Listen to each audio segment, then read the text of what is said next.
We have just seen the announcement by the government of the United Kingdom about donation of 10 million vaccines to the Commonwealth and Asian countries.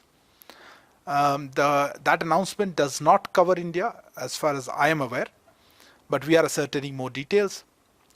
We will certainly share any update as soon as we have it. As regards the announcement yesterday by Secretary Blinken of US $25 million grant, I think the US AID has issued a press release which outlines more details of this, and I would refer you to that. Let me add that India and the US are engaged as part of the Quad vaccine initiative to supply vaccines to countries in the Indo-Pacific region from early 2022, that's next year. India stands united with the United States and several partners in working towards containing the COVID pandemic and for quick global economic recovery. There was also a query regarding import of vaccines from the United States. As I have said before, our health regulators are engaged with foreign vaccine manufacturers in this regard. Please contact our concerned health regulators for the latest position of these negotiations. And finally, as far as Covaxin recognition is concerned, I have mentioned earlier also, Bharat Biotech submitted its request along with all necessary documentation earlier in July.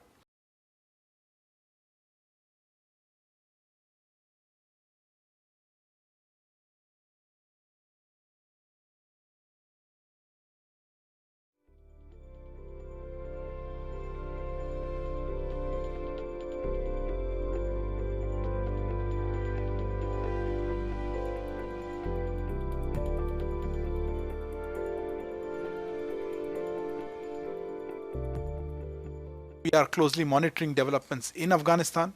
You would have heard EM speak at length on our perspective about the situation in Afghanistan during his press conference with Secretary Blinken yesterday.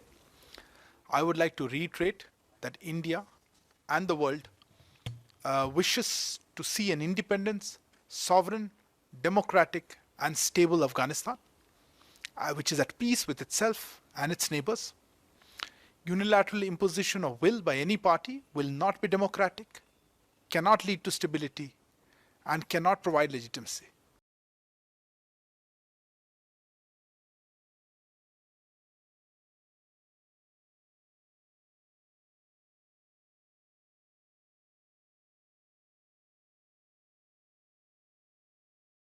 Last week, Foreign Secretary visited United Kingdom. Can you share details of this visit, please? We had announced the visit of Foreign Secretary, I think during the last media interaction.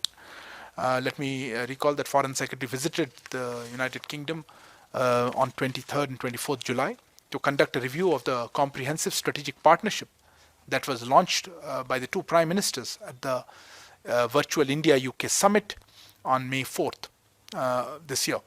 Foreign Secretary held detailed meetings with his counterparts and also met a cross-section of opinion builders, including think tanks and parliamentarians. In the discussions, the implementation of the India-UK Roadmap 2030 was discussed and assessed. Several issues of bilateral interest, including implementation of the Migration and Mobility Partnership, Global Innovation Partnership, climate action, return of economic offenders, defense and security ties, regional issues including Afghanistan, UN Security Council, and Commonwealth matters were discussed. The need for early removal of restrictions imposed on travel from India and the mutual recognition of COVID vaccination certificates was also raised by us.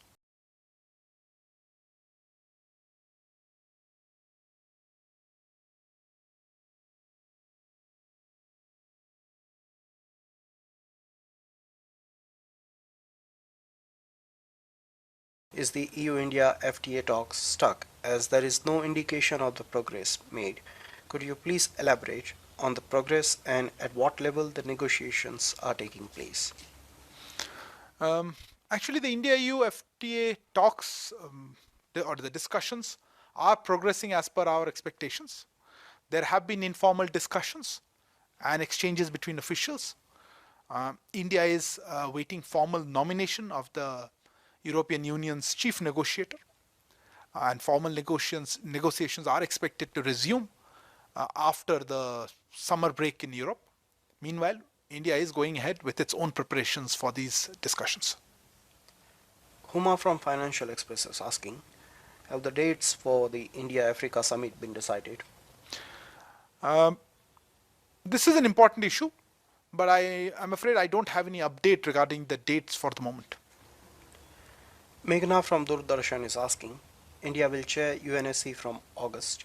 What will be the key areas of focus? We are gearing up for this important phase in our membership of the United Nations Security Council, which, as you know, covers 2021 and 22. For the moment, for our presidency in August, we are looking at areas like maritime security, peacekeeping, and counter-terrorism as important focus areas. We will try to share more details once the work plan for the month of August is finalized, which should happen in early August. We'll get back to you at that point.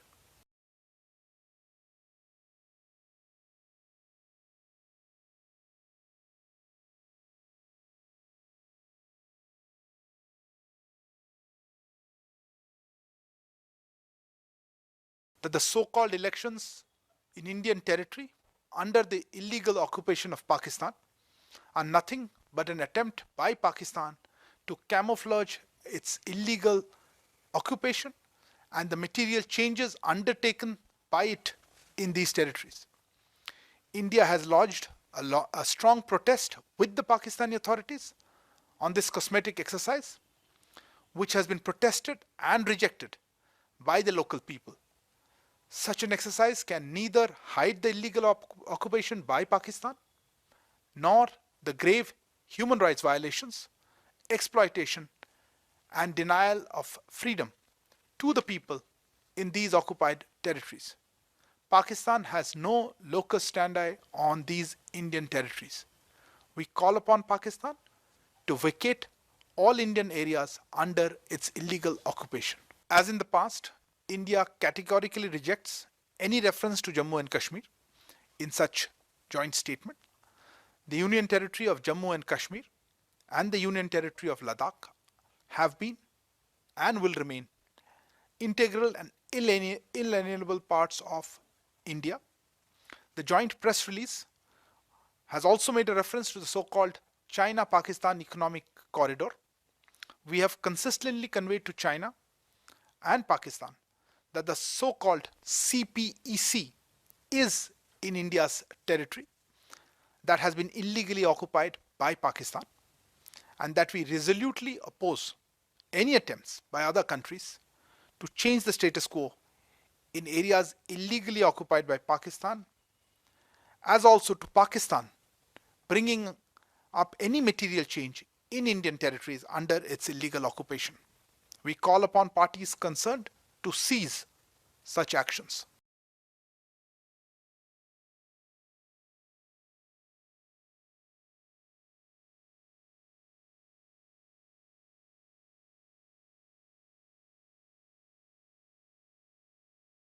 और मैंने request किया कि हमारा उधर में एक manufacturing industry अगर हो सकता है तो अच्छा है, जिसमें इलेक्ट्रिक बस तैयार हो सकता है, इलेक्ट्रिक ऑटो तैयार हो सकता है, इलेक्ट्रिक स्कूटर तैयार हो सकता है।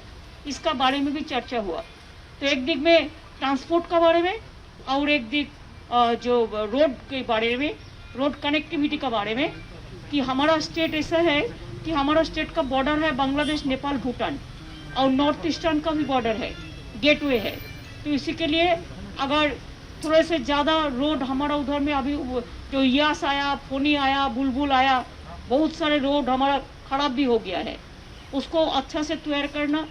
कोई कोई जगह पे तो 3 टायर जो सिस्टम होता है कि नीचे में मेट्रो चलते हैं तो ऊपर में बस चलते हैं, ऐसा बहुत सारे सिस्टम तो अभी निकाला। इस सिस्टम के लिए नितिन जी ये भी बोला ठीक है हमें मीटिंग करते हैं, अब you also send your chief secretary and our DG will be there, I will be there, your PWD Minister, Secretary and Transport Secretary will be there. We can decide that how we can go ahead.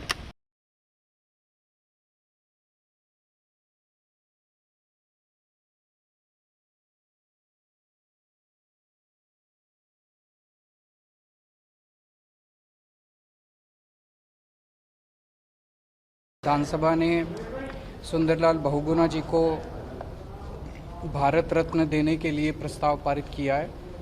ये प्रस्ताव हम केंद्र सरकार को भेजेंगे और केंद्र सरकार से अपील है कि सुंदरलाल बहुगुणा जी एक बहुत ही महान शख्सियत थे। उन्होंने पूरे दुनिया को पर्यावरण के ऊपर एक विजन दिया। उनका पूरा जीवन जो है पर्यावरण के लिए और अन्य कई उन्होंने छुआछूत के खिलाफ काम किया, नशाबंदी के लिए काम किया। पूरा जीवन उन्होंने जनता के लिए संघर्ष किया, जनता के मुद्दे उठाए और ऐसी महान शख्सियत को केंद्र सरकार भारत रत्न दे, ऐसा दिल्ली विधानसभा में आज प्रस्ताव पारित किया गया। और मैं समझता हूं कि शायद ये केवल दिल्ली के लोगों की नहीं बल्कि पूरे देश की मांग होगी कि ऐसी शख्सियत को भारत रत्न दिया।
Subscribe now and press the bell icon.